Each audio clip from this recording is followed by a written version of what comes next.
that's my motto. You have to get off the couch. I wasn't aware when I was young, like about mental health and awareness like that. But there's a lot of that today. If we can help them, like just stay stress-free when they're here or just having a good time, or if they're having a bad day, this is the place to be to just release. You have to move. You have to get up and move. That's the secret. I have a lot of older clientele too, and they're so cute. But, as they get older, I see them with their walkers, sometimes canes, and I'm like, I don't want to be like that. So I said, you have to get up and move. You have to have motivation in your life. You have to try. Everybody thinks that if you're a business owner, like you're loaded, you got 3 Lambos, your house at the pool. But like, what struggles have you had being a business owner?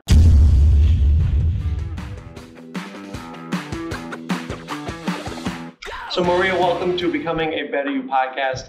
So before we get started, why don't you tell everybody how you thought I was a creepy dude sliding into your DMs? Oh yeah, you're a creepy dude. Well, technology in me isn't the best, so I'm very cautious. So on Facebook, every once in a while you get these random people that message you. So this is a rule, you've got to investigate before you answer them. So I just didn't answer him. So normally, I reach out for a podcast. So I send a message, and some people will respond. Yep. But then when they don't, I send them the same exact message. I know. Right now. Most of the time, it's like 90% of the people don't get back to me. And I was like, wow, she read it twice and still didn't get back to me. Right. But it wasn't until you saw me in a bar that you were like, oh, you're real? And I was like, yeah, let's do the podcast. We were at the feast, and I walked into a place, and here he is. And I'm like, I was just stalking you. He was stalking. Yeah. I said, here you are. I'm like, oh my goodness, you're real. So we just joked about it. It was just funny. It's funny. And we hit it off, yeah. Yes, it was great. And then I realized that, you're in the physical therapy world, and like you're running in our city, and you're actually in my ward. Right, I would be your councilman, yeah. That's awesome. Yeah. So we had a good chat. So, so now we're all good. So now we're friends again. So then I accepted you. And then I'm like, okay, now you're okay. Not a stalker. Right. I get all these lectures about don't answer these people. So. Which is true. Yes. 100%. No, it is. So it was fun. So for you, if you had to describe yourself, so who is Maria Benson? Maria Benson. Well, Maria Benson was actually Maria Faola. That was my maiden name. I grew up in Providence, and I had really great parents, and they instilled goodness and discipline in me. And a fun fact about me is I was actually in karate. I grew up all my teenage years doing Kempo karate. Where at? At it was Nick Serio style, but it was United Kempo karate. Okay. Yep. And I went all the way to my black belt. And a fellow sensei. Yes, in the dojo and doing that. But my love of dance was great. When I turned 19 and I could drive myself, that's when I started getting more involved in my dance. And for you, what was it about the dance that you were passionate about? Because we always talk about you need to follow your passion. Yes. And obviously your passion took you to where you are now. Exactly. But what was it that grabbed you? I just always loved dancing. It's funny because when I was younger, I did dance for a brief while. And then, my mom worked. They were hard workers. And my brother actually did the karate. So, I was like, all right, I'll just go with you. And I ended up loving it because my dad was like, pick one thing. Because, they're only going to drive you to one place. It's not like today where everyone's going to do soccer, baseball, dance, and every season they get to do everything, these kids. They're very lucky. But we had to pick one thing. So I said, all right, I'll do karate. So then when I could drive myself, I said, no, I'm going back to dance because I really love it. And I was really lucky. I had a wonderful mentor. And I'm going to just shout her out, Kathy St. Jean. And she's amazing. And she taught me everything on how to be a good teacher. And then I got certified. And, the 80s, it was so different than now. Because we just all went to dance and had a great time. And then that was it. And now, because of social media, TV shows, dance moms, all that, the competition world really took a turn. Okay. So everything is it's a very big competitive world in the dance. Do you think the objective had to change from going from something you can do that was fun to now we're bringing my child to the studio to compete? Our studio has become a competition studio mainly because that's what the kids want to do. It's like a traveling team for hockey. Yep. and they love it. So we do it, and it actually brings us a good income. I'm going to be honest, because it flows through the whole summer. Okay. Because summer is hard. Sure. We have rec kids. We had a lot of rec kids because this was not easy to build up, a business to build up. I had another profession. I'm a hairstylist. So we can tell because you have great hair. Thank you. Right. And it was really hard to build up, by myself. My kids were small, very involved. And, when Kathy sold the studio, I decided to just move on my own. And I had nobody. I just had my 2 daughters and like 4 other people. So what made you want to do that? It was because my kids were so involved, and I wanted to be free to create the way I wanted to, and I wanted them to grow up to learn how to do that as well, which I'm really lucky today because they're my instructors, as well as I have beautiful instructors in the studio, and I give them that creativity to do what they want, and the variety is wonderful. Are you saying the creativity, like to create your life the way you want it to be? I'm going to say the choreography and everything, like, is not restricted in here. Okay. It's like, they appropriately, they have dance movement in here, and with the style that they give in to teach, and they're just wonderful at it, like all of them. I have no complaints. They just, every year we have like good stuff happening. So like, I think most people in the martial arts, like myself, or maybe in the dance studio, I think there's definitely parallels. Yes. Right? Absolutely. And I don't know if we like interact a lot, but like usually the martial arts do it the martial arts way, but we're basically serving the same clientele. Exactly. Right? Oh yeah. We have to make sure that everybody's happy. Parents, they come to me a lot and they talk, but we're like very family oriented here. So I feel like they can come and talk.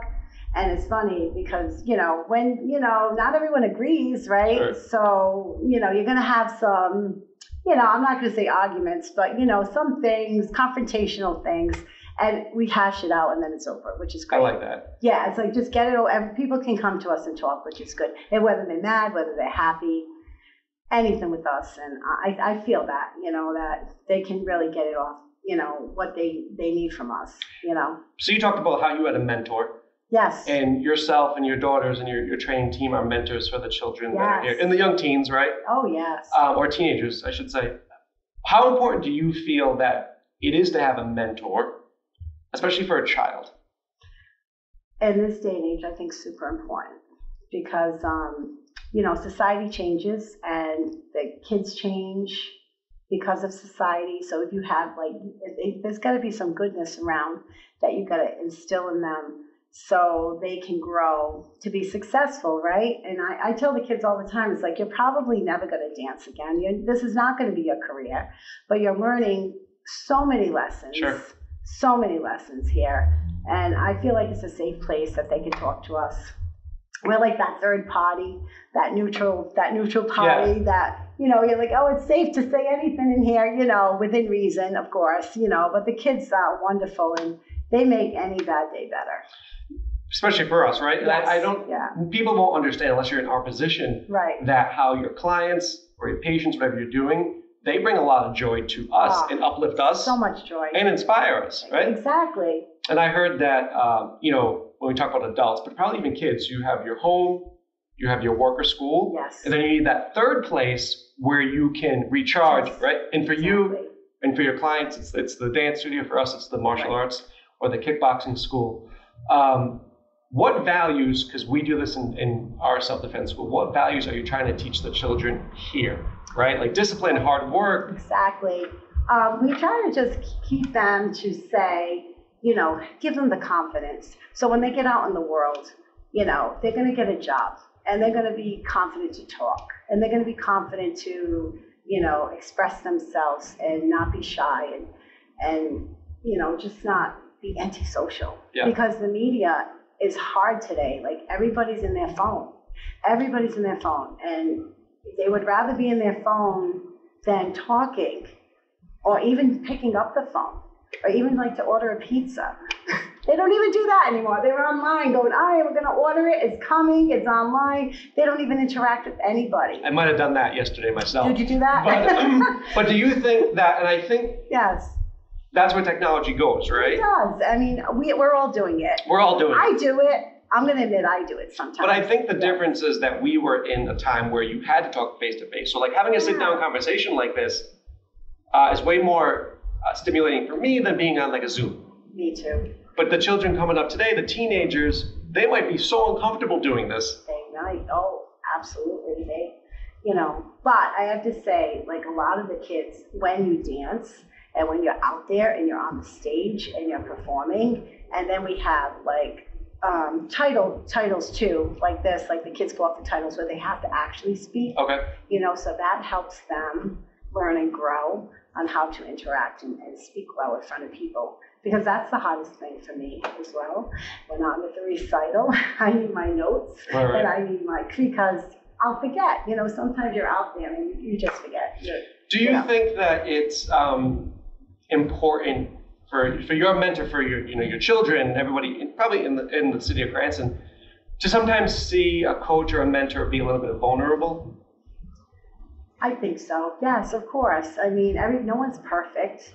We all make mistakes, and everyone learns from that. I always tell them, listen, if you fall, because every good dancer is gonna fall, you have to pick yourself up and you have to keep going. And not everyone's gonna win either. And it might be your day one day, and the next day it might be your friend's day, or there's gonna be someone else out there that's always gonna be better than you. So you have to learn and grow from that, and actually become their friend, maybe, you know what I mean, and learn and respect that, Yeah, really understanding that not every day will be your day. Exactly. It's never going to be your day. And as business owners, we were talking off camera how the summer for us is super slow. Oh. Yes. And yes. You still have to have those internal dialogues with yourself, being like, okay, Mark, like you still got to get up today, right? Like you have to. That's my motto. You have to get off the couch. Yeah. Get up and get off the couch. I was doing these vlogs when I was getting myself healthy, and I do dance fitness. So I would do vlogs on my own Facebook saying, get up, get off the couch. What are you doing? Don't just sit there. Do this workout with me. And I had many people message me, thank you so much for that. You really motivated me today. And it's just a little tad of, something to do. I wasn't aware when I was young, about mental health and awareness like that, because my family would be like, get up, you're fine, but there's a lot of that today, and I'm starting to be more sympathetic to it, because I really didn't understand it. But a lot of kids, and they're into that, they have a lot of issues. So if we can help them, just stay stress-free when they're here, or just having a good time, or if they're having a bad day, this is a place to be, to just release. They need a release. Yeah, I think that nobody really talked about mental health back in the day. No. Just like when I was in high school, no one talked about concussions. No. You'd get slammed in the football field or wrestling. Right. You'd be not tough if you didn't go back in. Exactly. And I think another big thing. And I think when we talk to people about mental health, you need that place where you can be safe, you can express yourself, but you can also work out. Exactly. Listen, my opinion, not a medical opinion, but my opinion is that if you're depressed or if you have these things going on, there's not enough drugs and medication that are going to make you feel good. You have to exercise. Exactly. You have to eat right. You have to follow your passions. Mm-hmm. And then that stuff will alleviate. Yeah, those endorphins in your body just release, and you just feel it. The sweating, just sweat it out. Right. Don't you say when you have a cold? Did your mom always say, wrap yourself in a blanket and just go sweat it out? So, and then you got better quicker, right? Yeah. So when I say to my kids. When COVID was up and coming. Yes. This is in the beginning. Yeah. We didn't really know much about it. No. But I knew that it wasn't as big as it was in the beginning. So I was I had a cough, right? Right. And I was I'll sweat it out. So I remember I did an hour on the elliptical just to try to sweat it out. Oh. Now back then you didn't have rapid tests, you didn't have any of that stuff. It wasn't what we knew it to be. But that's what I tried to do. Before they knew. Yeah. So that's what I tried. That's when I get sick, I'm gotta go to the elliptical, right, and do that because I know that unless you're really sick, staying on the couch is not going to heal you. No. Right, and you want your body to be okay, we still have to go, right? So you mentioned you lost how many pounds? I lost 85 pounds. That's incredible. I did. What was the secret? I'm going to say it was healthy eating. I did a lot of the keto. Like I tried to eliminate my carbs. And I exercised and did my dance fitness. And I lost all of the weight before I even joined the gym because... Were you nervous? It was intimidating. Yeah. I never went to a gym my whole life. I didn't like the gym. And then my physical therapist said, you're doing an injustice to yourself if you do not try to go to the gym and try to tone your body. And I'm like, I did. And I went to the gym, I toned my body, but I gotta be honest, like getting older it's hard. Because the minute you go off you know, we like to eat. I'm Italian. Sure. A lot of meatballs and lasagna. Yeah. But I gained some weight back. I'm not gonna lie, but I feel comfortable with myself and who I am, and you just eat healthy and live your life, and that's it. Do you think you really had to have a desire to change though? Right, because people try to do what you did, or I have a lady come in or into the studio and try X, Y, and Z. It didn't work, but you really have to have the desire to change? Well, I'm going to be honest. It was COVID, okay, and I thought I was going to die because they kept saying, overweight people, it's so dangerous if you catch COVID. And I was plumpy and overweight and, just moving along. And I said, I'm going to die. I gotta get myself together. And I looked in the mirror and it was really bad. I'm like, I don't like myself, So getting on the ball, because I went to physical therapy. My back was out. Of course my back was out. My foot hurt. You're in pain. So slow but sure, I started on this plan and healthy eating, and it started working. And I'm like, wow, it's working. So, but then you had to stay strict. Right. That's the hard part. People started, they say, I don't even call it a diet, but they start this diet from Monday, and by Friday it's over. They just can't maintain. Yeah, what is that, like in New Year's Eve? By the time it's like, I don't know, it's like 10 days later? Yeah. 80% of people have fallen off? Yeah. They're like, all right, can we please get Chinese food today? Exactly. Right? Yeah, and I think that's why everyone needs... hard. Yeah, everyone needs a coach to be able to instruct. I could watch dance videos, but I'm not going to learn how to dance, right? I would need somebody like you. Exactly. And I think that's an interesting point because you have this information that people who were overweight had a harder time with COVID.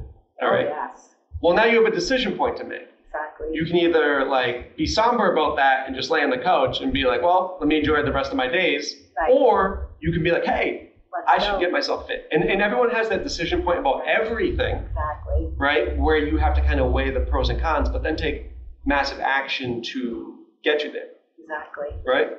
Mm-hmm. As a coach, though, as a teacher, what would you say the top qualities of an effective teacher are? I'm going to say to be a great teacher is you need to be positive with the kids. You have to realize that all kids come in all levels, and you can't expect them to be this top student. There's going to be natural kids that come in the studio and you're like, wow, that kid's going to be wonderful. But you got to learn patience and time. Time will get them. And me personally, I love the underdog.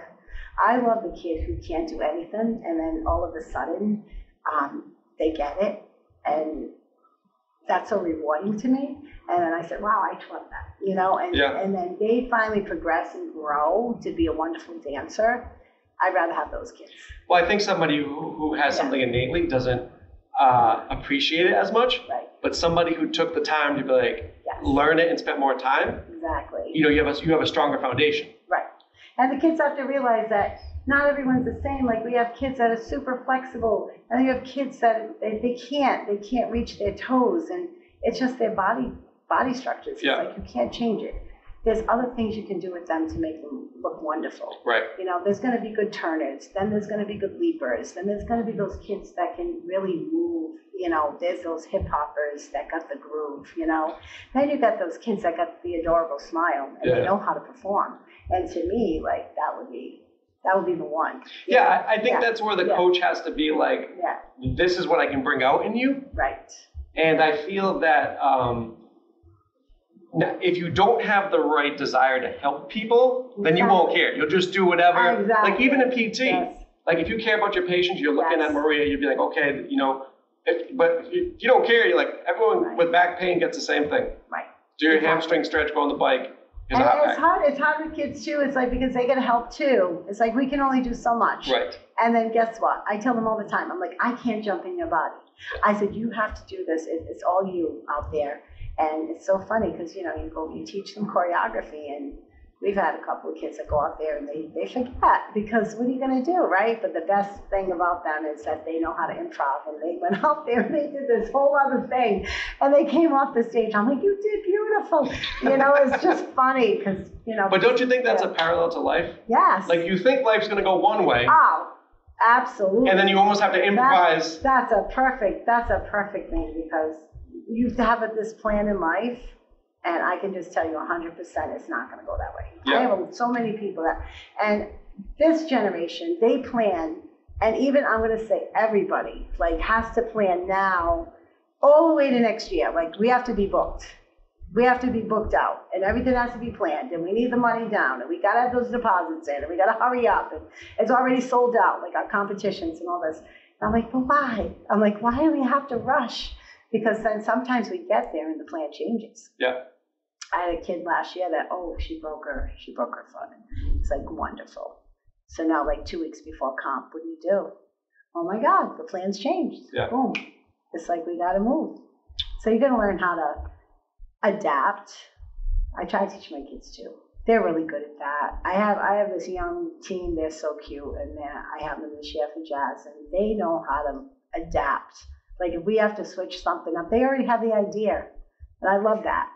What do you think about, so I'm an only child of an Italian mom, right? Yes, are you? Yeah, only child of an Italian mother. Oh, wow. And obviously, Italian women. Yes. From my experience, worry about everything, yes. but super caring, right? Oh, yeah. So when I was a child, I was super sensitive, no, yeah. right? Like a young child. And I remember having, when you had different elementary school teachers, mostly women, mm-hmm. I definitely interacted better with the ones who were nice. Of course. Right. I always did my work, but if your personality was hard or stern or cold, you shut down. Yeah. I didn't So how important? Because the reason I say that is you seem that's how you teach. I could be a shy child, and I would be what do they call you, Miss Maria? They call me Miss Maria. Miss Maria? They call me Miss Maria. I feel Miss Maria's really They call nice. me Emma now. It's so funny because I do these Emma vlogs with my grandson. And, okay. And they go, hi, Emma. So now they've been starting to call me that. I said, okay. Yeah. but anyway, they call me Miss Maria. But I think that that's one of the secrets to reaching all the children. Because you could have underprivileged kids. You could have kids who have, with mental health issues. Exactly. You could have kids who are bullied, who are the bully. But they need to see that compassion and love, and that someone believes in them for them to, versus being that stern teacher. Know. Oh, I'm not the stern teacher at all. Does that make sense, though? Yeah. It does make sense, because they do need that. They need the discipline too, though, because not for nothing, they will love to goof off any chance they can get. I don't know how it is in your business with you said you did adults a lot, but the kids, oh yeah. Can we go get ice cream instead of learning? I'm like, no, you need to go in the classroom and let's go. Do we have to do ballet today, Miss Maria? I'm like, yes. Do we have to stretch? I'm like, absolutely. So they're funny. They try to get you. Yeah, I think you have to stay strict, but in a nice way. But right, I think it's a balance. Yeah, it's a balance. I've definitely seen when my team runs the classes, we just keep them moving. You got to keep them going. That's how I like to teach too. I don't like to waste time. The minute you stop the music, especially with the little ones, you lose their attention. So I just keep the music on, because this year I have a little mini ballet class, and they're so cute. But I got to keep the music on, and then we just go with it, And I keep them on that ballet bar. They don't even realize they're on the bar for 25 minutes, mm-hmm. because the minute you go and turn your back to shut it off, oh, you should see them. They're big monkeys on the bar. They run over there. I'm like, get back on the bar. So yeah, that little bit of discipline. I mean, we're not so strict as the ballet schools, studios, because we give them leeway, because they change their style. Well, I think that's a difference too, right? So for us, as far as a martial arts school, self-defense school, we just have average day people who want to learn self-defense, or children who are doing self-defense or jiu-jitsu as a hobby. Right. We're not going to put you in a cage to fight. No. So the way you have to train is totally different. Exactly. And again, if you're a mom of two, I need to train you differently than if you're a 25-year-old man who wants to fight. Absolutely. That's what we were talking about, levels. And that's being a good teacher. Yeah. Because and you realize that you see somewhat more potential, you're going to push them. You know, you see someone that needs a little more help, you're not going to give them what the other girl can do or guy, because that will discourage them. Yeah. So we talk. Let me see what you think about this. So we talk about when people come in either for jiu-jitsu or to lose weight, because you lost weight, right? So they come in as like fragile eggs. Yes. And like anything can crack them. Yes. And so we need to make sure we handle them correctly. Of course. We encourage them. We tell them the truth. Yep. Right. But we work with them so they can become like a hard-boiled egg. Yep. So like little things don't throw them off, because you know, whether it's dance, jiu-jitsu, whether it's weight loss, the littlest thing can make people stop. Exactly. Yeah, that's true. And, you know, even coming in here with kids that, I'm not going to say true left feet, that's just the term, you know, but they come in with, like, maybe the coordination's not the best, you know, but then they come in and, you know, some are so shy, some won't even go down the floor, but little by little, you just got to, you know, put on the kick gloves with them, and then they start moving and brag them with a sticker. Oh, yes. We use stickers as well. Yeah. Because it's the whole reward system, right? Exactly. We're getting stickers. They're like, yay, I'll go run over the tunnel. Like, you know, I use like kind of analogies to teach too, because it helps the kids better. And I think having a reward system like that gives them like tactile proof, like I did something good. Exactly. Right? Because we're all trying to learn. Exactly. Do you think teaching children has changed since you started till now? Oh, absolutely. And that's because of society. We're talking about society. You know, back then, I owned the studio. It's 18 years. This is my 18th season. So we're talking, let's rewind back 18 years ago, when we really didn't have media. So let's say 20 years ago. That's 2003, 2001. Yeah, so we didn't have that. My daughters were very young. I mean, my older daughter when she turned 16, she wanted an iPod. So you know it's out now. Yeah. So that was her first iPod. The first one, we're like, yay, we got an iPod. So the iPad, right? Those things. Yeah, sorry. Me and technology. I'm really bad. But yeah, it definitely has changed. The kids have changed. And but I think adults change the children. You know, what you're going to teach your kids is going to happen. So, and what society says is going to happen. So that's a really touchy subject. You know, there's a lot of different things you have to say now and everything, and you have to go with it. And, you know, I'm very neutral because I'm in an industry where there's all kinds of people, and that's fine with me. I love everybody. I don't care who you are. Right. You know, I really am not. I'm not that way at all. So, but you just got to go with it. And, you know, it's like just the way of the world today. Yeah, I would say for us, like if I did the stuff they did to me in the early 90s in martial arts, make you stand in the horse stance, punch like this, right? Slam you in the stomach with a big padded stick, walk over you. So I'd be like 8 and a grown man would walk over your stomach. Oh, yeah. Tell you to close your eyes and drop a medicine ball on you. Yeah. Right? Like as a child, you're just laying there. Yeah. I'd be arrested. Can you picture that? Right? You could never do that nowadays. We had to actually take punches. You remember. Me too. I had to sit in a horse stance, and then they're like, take the punch. But you know what? I gotta be honest, they never punched me hard. Okay. No, they never did. But I will tell you. They did. But they made me feel it a little bit, just to toughen me up a little bit. You know, because I did go in a tournament, like now and then, I hated it though. I didn't like to fight. I like the kata. Okay. Yeah. The forms. Yeah, I wasn't a good fighter. Oh, yeah. I was, you know. I mean, it definitely back in the day taught you, like, listen, if I get punched in the stomach, I instantly ki-eye, like, right? Yeah. Instantly. But, and it taught me a lot of good things, but you could never do that now. No. The parents would be like, why are you walking on my child? And I'd be like, I don't know why I'm walking on a child. This is what we did. I don't even like I don't even like to touch my children much, you know. I mean, honestly, we'll grab the legs and all that, but you got to be, like, just cautious. Yeah. My kids love to hug me, which is cute. I ran an after-school dance program for a very long time in the Cranston school system, and that's what really got my name out there. Okay. It's kind of funny because we went to a nationals, this past nationals in Boston, and, you know, we're in line with parents, and they're like, oh, and I go, I'm Maria Benson, and they go, oh, you're the Maria Benson. And I was laughing at that. I'm like, oh, I'm that much of a celebrity. I'm like, yay. I'm like, I'm the Maria. So we laugh about that. But I ran an after-school program. In Woodridge, in Garden City, Stone Hill, Bain, Waterman.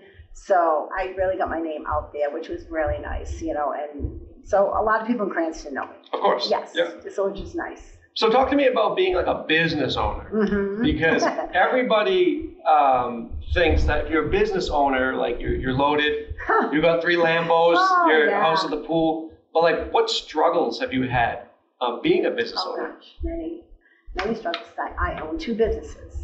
Okay, so my hair salon for a very long time, and then this was my secondary because I did it for my kids. Trying to build this up was up and down for years, and then COVID hit and we lost a lot of kids, and then it's like, how do we build them up again? And then I made the move to this location. When I moved here, I went next door because there's a hair salon next door, and he owned the building at the time. And I said, wait a minute. I'm like, what am I doing? I'm like, you're just struggling to like pay bills. And I said, why don't I just rent a chair? So much better. So I made the decision to do that, me and my daughter. And so we rent next door, and then we moved here. So, and my daughters keep me very organized now because I'm like the world's worst secretary, as everybody knows. And I have a really good memory, but like I'm on the honor, like did you pay me this month? And they're like, yeah, we paid you. So my daughter's like, oh, spreadsheet. She goes, how to write it, right?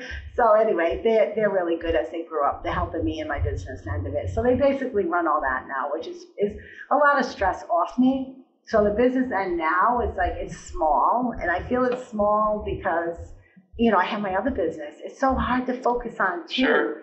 Like, and we're very small. Like, we're a family. That's it. It's not like a corporation.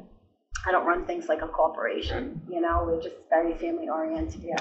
So, yeah, that's. Yeah, I think like so people like us, I think you want to do so many different things, and like, listen, I was a full-time PT and doing the martial arts school.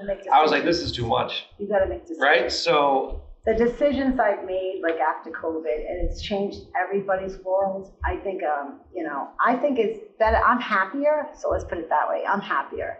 And I know this is going to build up again. I'm just happy that I can pay the bills right now. Because that's what it does. It just pays the bills. I'm lucky I have my hair business that I'm fortunate. I have a lot of clients, and we have a good rapport, and they follow me wherever I go. Yeah. I moved around. Well, and because of who you are. Yeah. Right? And I think that like small businesses run the country. Yes. And if you don't own a small business, I don't expect you to understand what it's like to own a small business. Exactly. Right? We oftentimes get paid last or don't get paid. Yes, you love it, you get the freedom. But at the end of the day, sometimes you're working more than you would if you were just doing the hairstyle, right? The hair salon. And I helped so many children along the way. Like, we have a scholarship that I have a friend that passed away when she was 40. And I wanted to carry on her name. And it's not funded by anybody. It's me. It's all me. I give out one a year, and it's a free tuition for the child. And I did it because of my friend, and I loved her dearly. So I'm like, we're going to carry on her name, and this is what we're doing. And I've helped out so many kids. And I got to say, a lot of these kids are in a really good place. Sure. They moved on to like good places. Like we had this whole group of boys when my daughter was in junior high. We took them in, and they would have ended up on the street. Into the house or into the studio? Into the studio. Okay. Oh no, into the studio. I just told them they were in this little variety show in the middle school, and I said, "You guys have to come." I said, "You just come in, and you're gonna dance." Yeah. And my other instructor, he's awesome.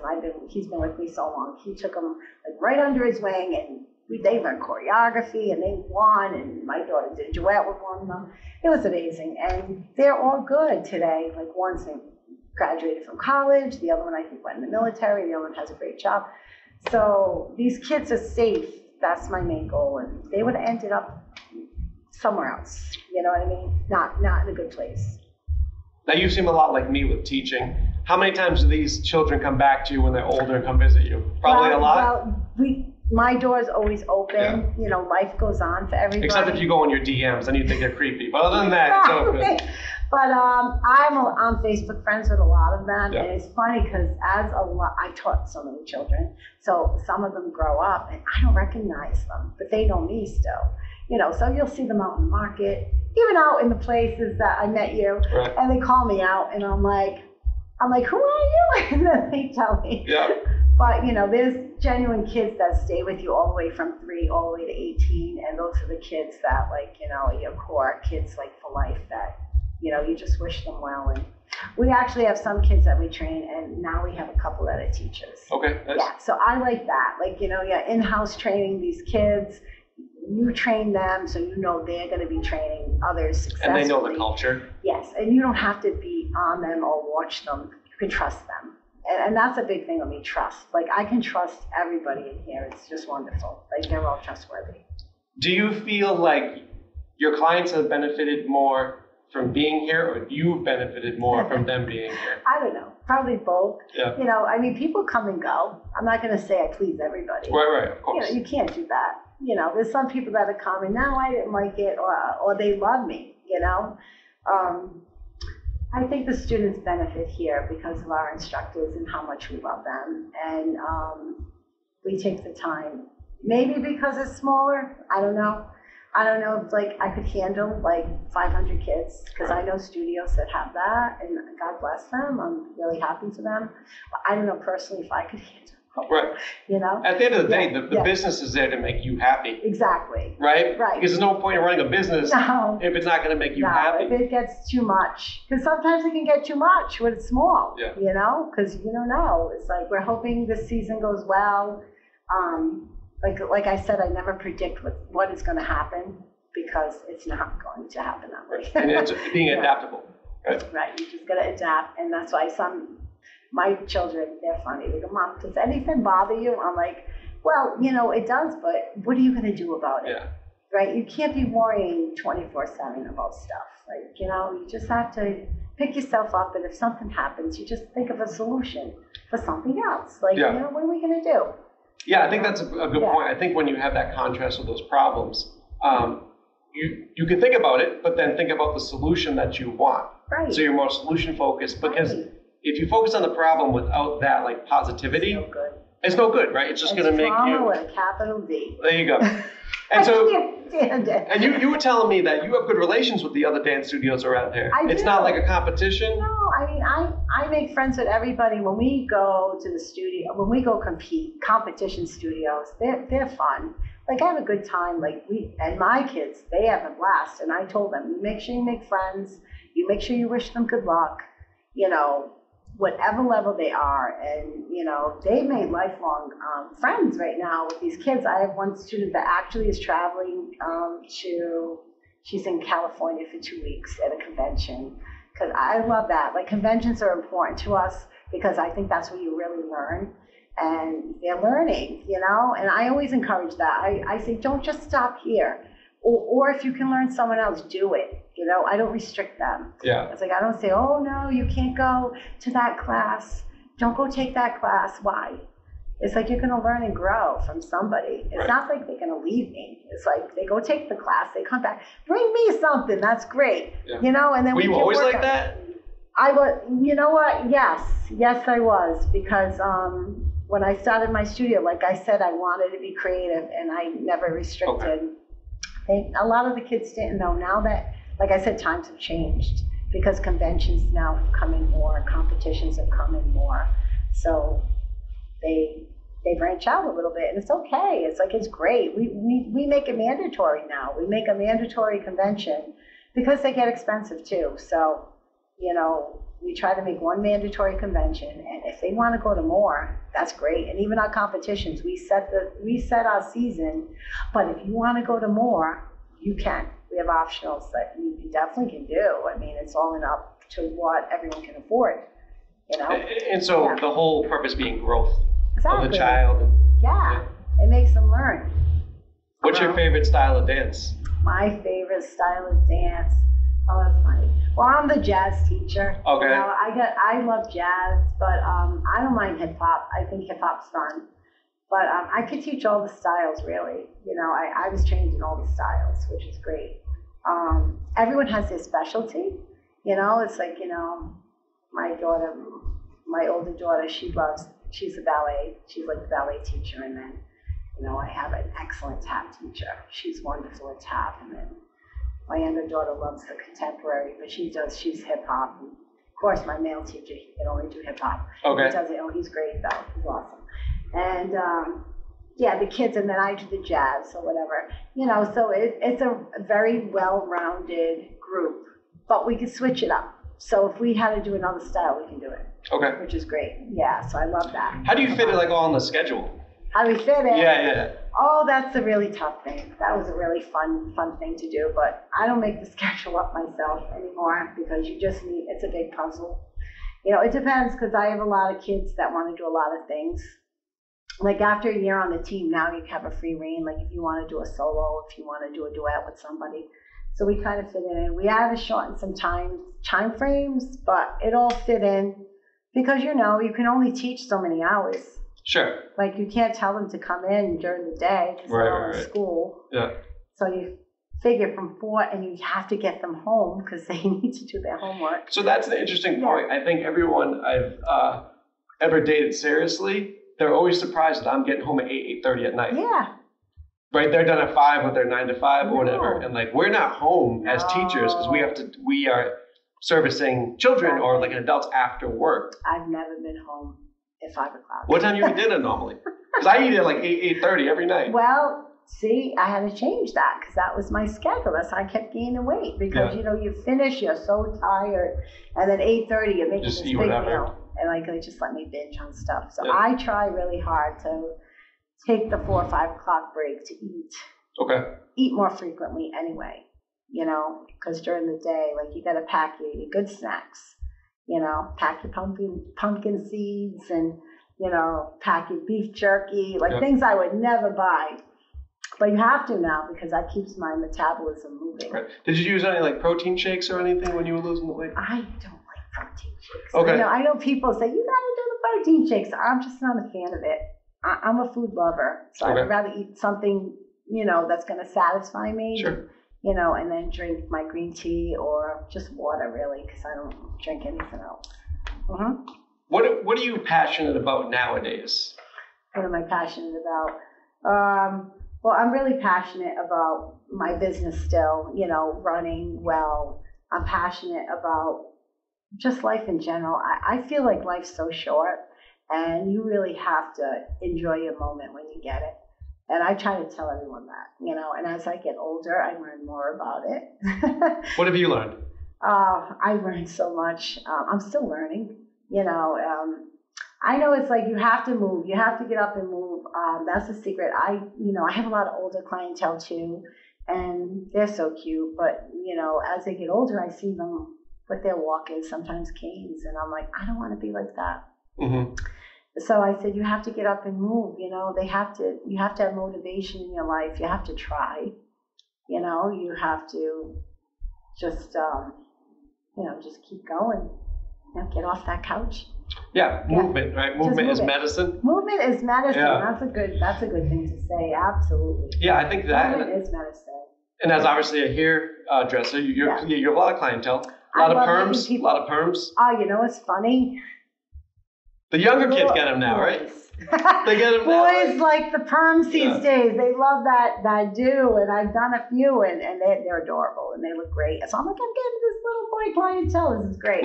So they come in, and they get their hair done, and it's my secret, which I don't tell anyone that. Right. But a lot of older people come in, right, to get it done. Oh, yeah. And I think weekly. It's like a really important. I remember my Auntie Judy was going next door. Oh, yeah. And she would go weekly, and her hair always looked the same. Now I know why. Yeah, that's right.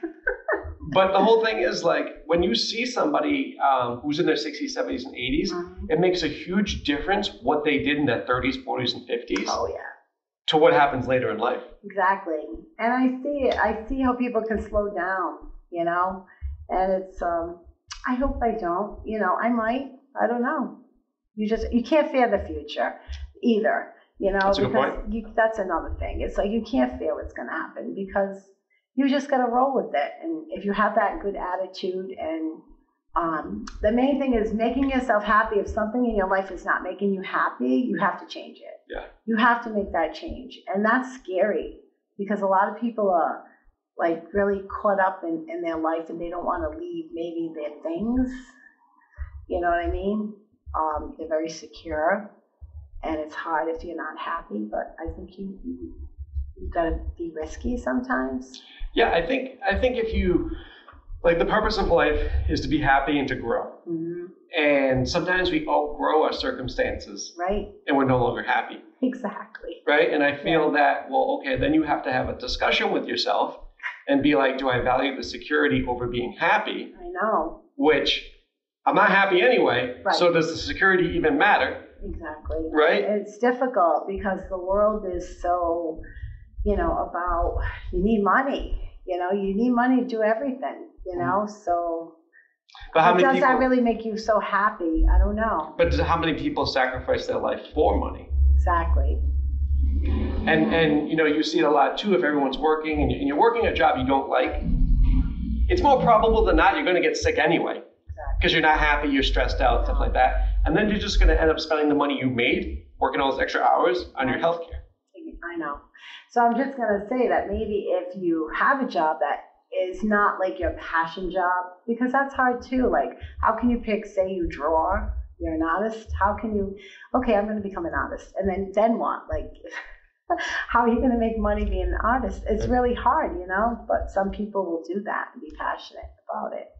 But, you just got to follow your vision. If you're not happy, you have to make time to do something that makes you happy. 100%. Have that third place. Have something. So exactly. So if you even for me, happy is my massage, my pedicure, my nails. My nails don't look good today, but all at the same time. I gotta go get these done. Don't look at my nails. But anyway, we'll edit them out. Like the black screen.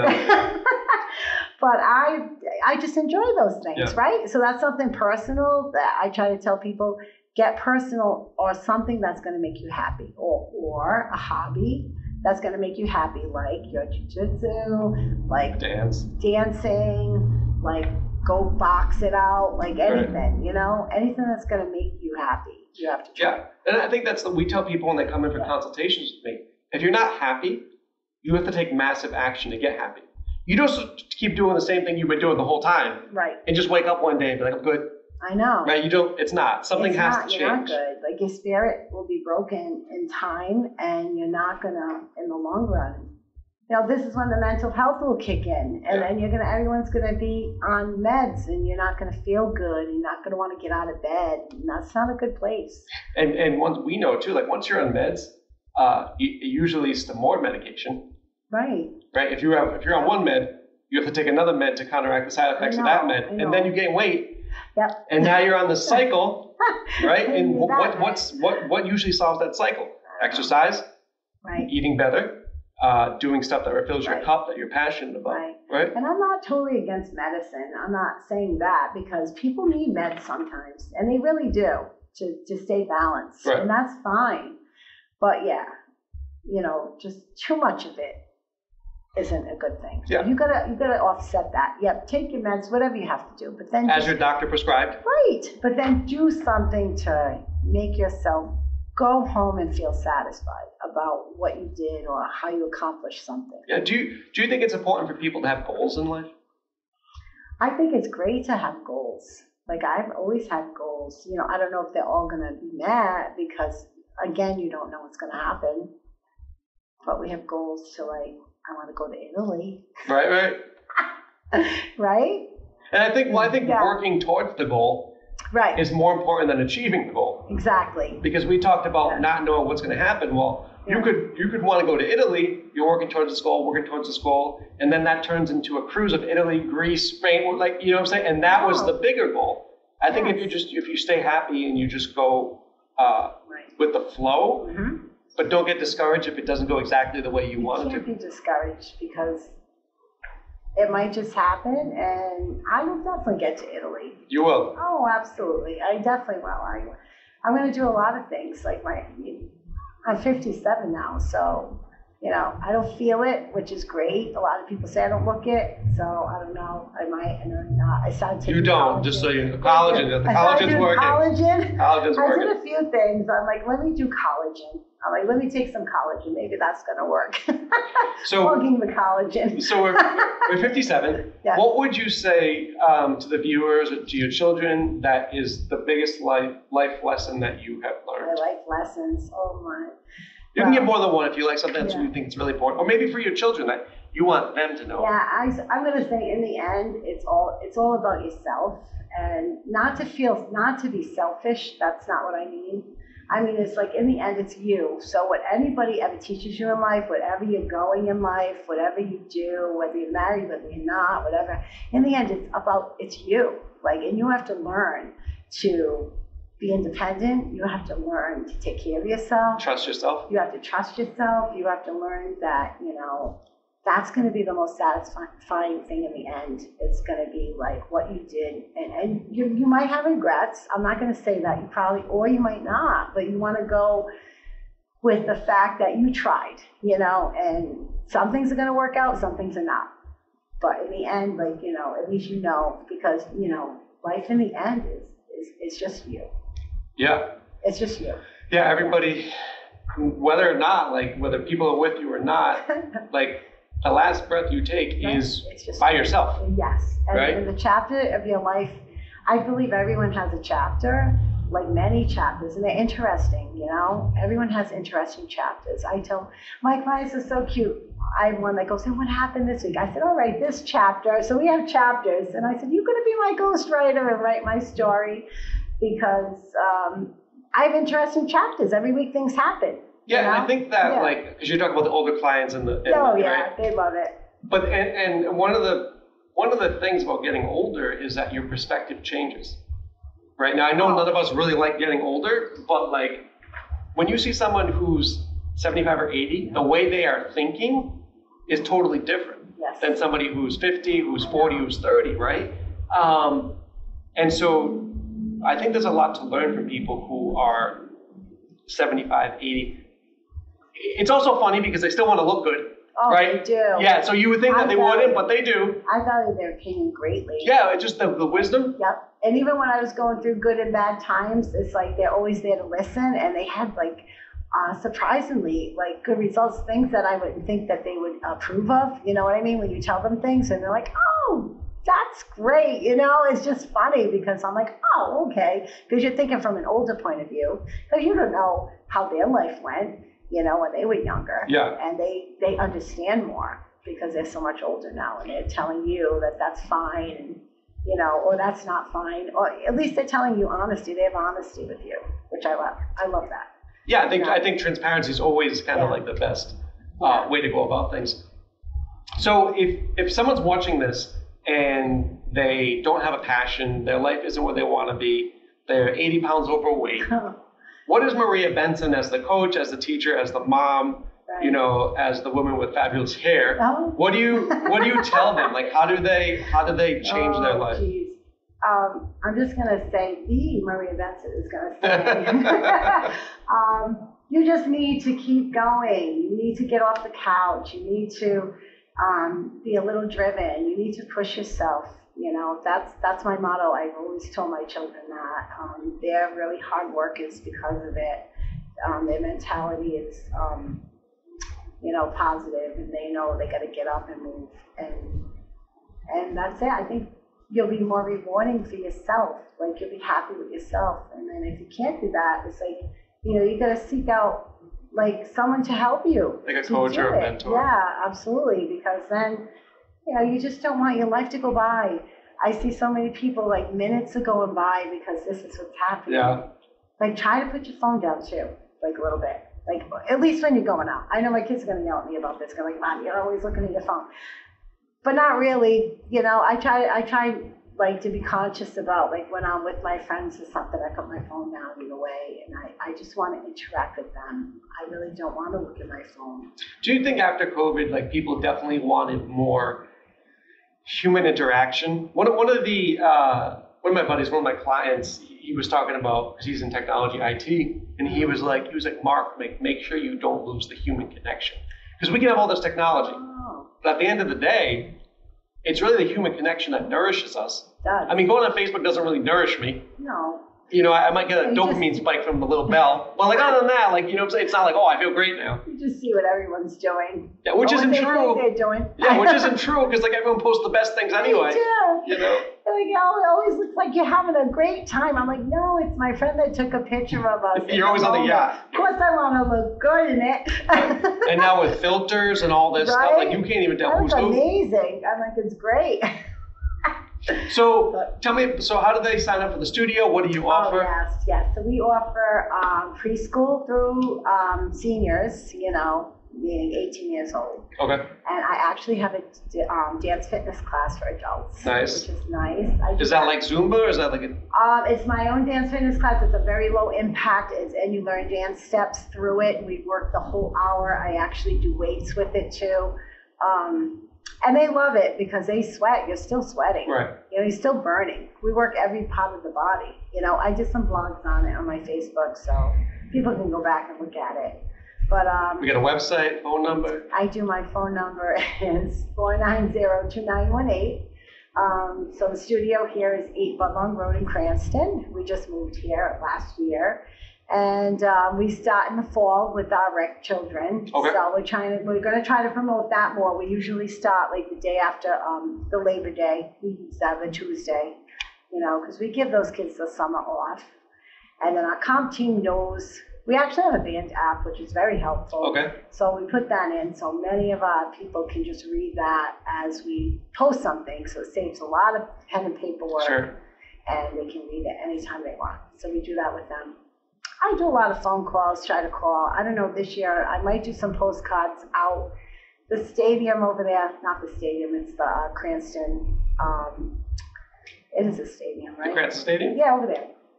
They have a lot of football going on Yep. in August, so I don't know, I might just go and put them on the cards. Okay, So. we're going old school. I think that works better than a lot of the social stuff. Because I don't know how to build up anymore. I do put it on Facebook a lot, and you can tell people that we're a great studio, but you don't know. There's a lot of studios. There's a lot of things that people use convenience. Sure. People go because their friends went. Or they're the closest studio. They're the closest. They don't even go by, they don't even research it. They just go, all right, we'll go because you went. Right. I definitely understand. Understand that? Of course I do. I It's funny for me because I just feel like martial arts schools and dance studios are so similar. Right. We're just using a different product as our service. Oh yeah. But we go They'll through the go same with the things. name. Everyone knows the name. Well, actually, talking about this, my last question. Uh-huh. So, my name's all over the business. Your name's all over the business. Yeah. Now, my belief is if your business sucks, your reputation sucks. I've heard some business people be like, don't connect the two. Yeah. But for me, we live in Cranston. We live in Rhode Island. I know. Everybody knows everybody. Exactly. So how important is it for you to treat people right in the studio, to fairly price your goods and services, to handle disagreements in the best way possible? It is, because my reputation as a business owner is super important. Knowing a lot of people in the community is so important to me. So when I go out, they know, that's Maria Benson, and she owns a studio, and she owns a studio, and she has her 2 daughters, and she has that lovely grandson, and we have another one on the way. Oh, too. nice. Yay. So, yeah, it's just super important. It'd be nice to have maybe 25, 30 more people walk in the door. That would be excellent, for me to handle for recreationally.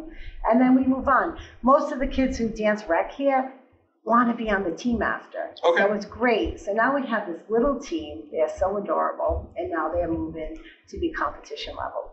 So because that's what the parents want to do. So we're going to give them what they want. Yeah. And you now have that impact of seeing that child grow up, become a good member of society. So cute. Right? And most importantly, use the lessons that they learned here about falling down, getting back up, that discipline, that being nice to everybody, and then take that out into the world. Exactly. And that's what we can hope for, because as the world is changing, we can only hope. Like I said, I'm not going to fear what is going to happen, but I just hope that, when my grandson gets older and my granddaughter to come, that they're going to have a good life too. Yeah. Because, I lived a very simple life. My life was very simple, it was great. When I think about it, we went for those Sunday drives, sure. And it was just simple, and it was fine. And I didn't know what my friends were doing. I think sometimes that was better. Yeah, I lived in Silver Lake. My best friend lived in the North End. We went to the same high school. I didn't know when she was out, when I was out. Yeah. And no one's ever mad about it. Right. I don't think I get mad now. I think that's why I don't get mad. My friends go, are you mad? Because I canceled or I can't go out or something. I said, no, I'm not mad. Like, it's fine. It's like, it's okay. You know, I'll just stay home with my 2 cats. It's perfect. And vlog. And vlog. And I'll vlog. I'll get my grandson and we'll vlog. It's fine. Well, Maria, this was great. Thank you. I definitely wish you all the success. Thank you so much.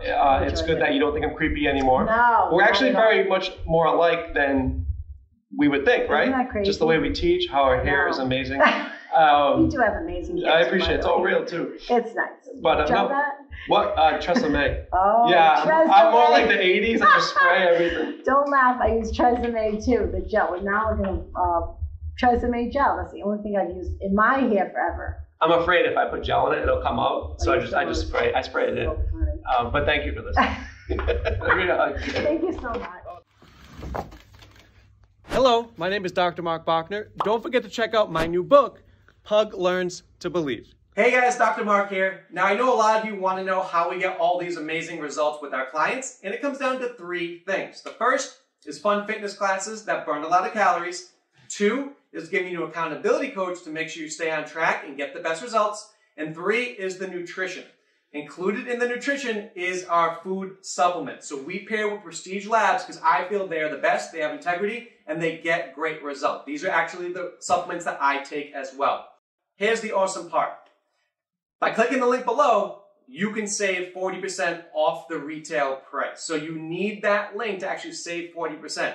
If you just go to the normal site without my link, you're paying full price, okay? So these are the supplements my clients use. If you are interested, definitely click the link below and it'll tell you all about them.